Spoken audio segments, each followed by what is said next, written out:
Welcome everybody, and today we're taking a look at the fifth and final film in the Into the Forest Folktales at DEFA box set from Eureka, and it is 1977's The Devil's Three Golden Hairs. So this is directed by Egon Schlegel, who I've not seen anything else from before. It is a fantasy comedy, and it clocks in at 92 minutes long, so not only is this the newest release in this box set, but it is also the longest.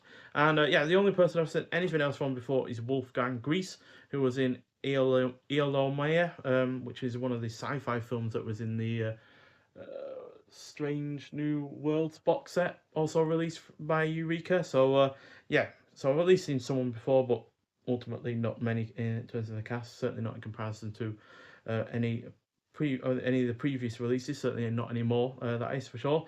But nonetheless, Jacob is a poor farmer's boy. Because of his timidity, that even makes him run away from mice.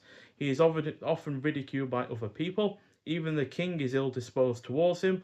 One day he sends Jacob to the devil to rob him of 3 golden hairs to win him his daughter's hand in marriage.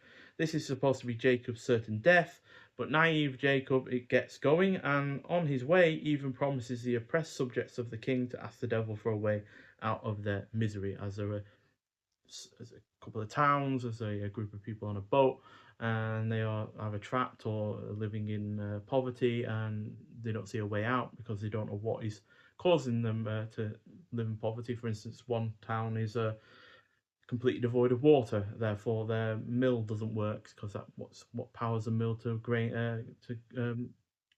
turn the grain into flour and therefore bread and food and provide a living and such and such. So yeah, he's on his way to the devil, but on the way he's also inquiring about other people's woes.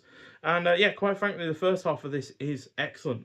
As not only are there several laughs, which obviously helps because it is a comedy, but it also feels far more energetic and well directed than prior films in this box set.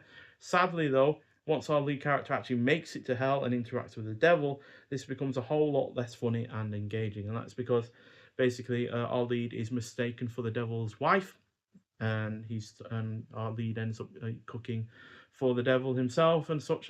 But then the devil ends up finding out that it's not his wife, and then there's a load of extremely sped up footage that just isn't funny.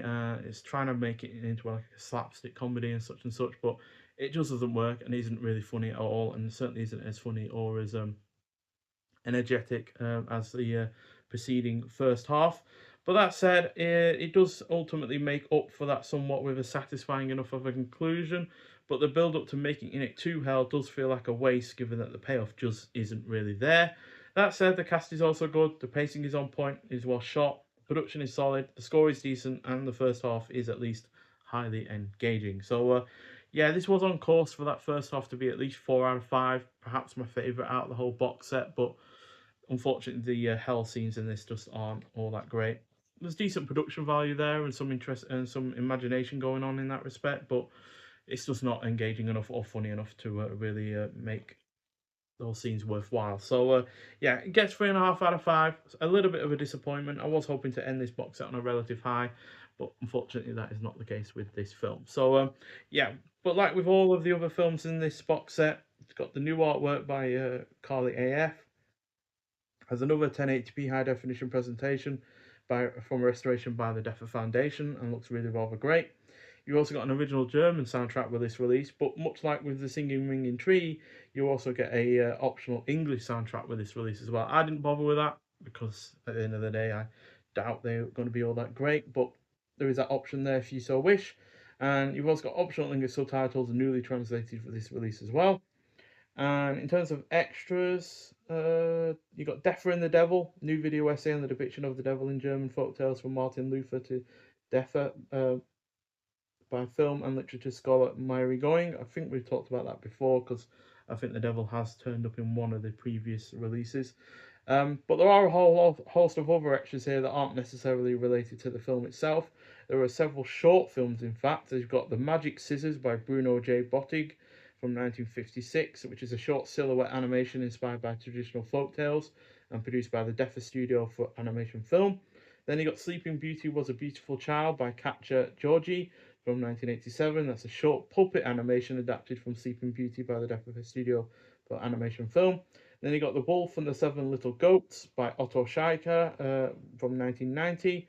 That's a short cut-out animation adapted from the Brothers Grimm story by the DEFA Studio for animation film again. So a few animation shorts there, which I haven't gotten around to seeing because I was just more interested in watching the films themselves, but I'll probably get around to those films themselves. But yeah, this is the only film in this box set to have a disc to itself. And yeah, overall, this has been a fairly solid box set, quite frankly, but not one that is my favourite from Eureka. But that said, it is definitely an improvement over the Carl May at CCC Western box set, which overall was quite a disappointment. This, on the other hand, is far more consistent, far more enjoyable, which is somewhat helped by the fact that the running times on these are ever quite short. Like I said, this one is only the longest, and even that is only 92 minutes. So, yeah, but overall, a solid box set. So we're going to rank these films in order.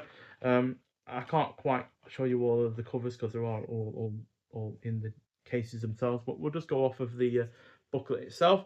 So in last place will be the Singing Ringing Tree. I just felt that that was far too basic for its to sustain it for a full 70 odd minute running time. Does have its weird moments, and I like the practical effects with that fish and such, but yeah, just not complex enough to make it as engaging as it could have been. Then Little Red Riding Hood in fourth. Extremely weird. If it had a darker tone, it would have, like I said, have been quite a surreal nightmare. But on the whole, slightly less basic than the Singing Ringing Tree, but obviously knowing the story in advance, being obviously a well-known folk tale, did make it hardly a unpredictable effort. And then in third place would be The Devil's Three Golden Hairs. Even though that first half is excellent, it's really undone by the hell scenes, which just don't work enough for me.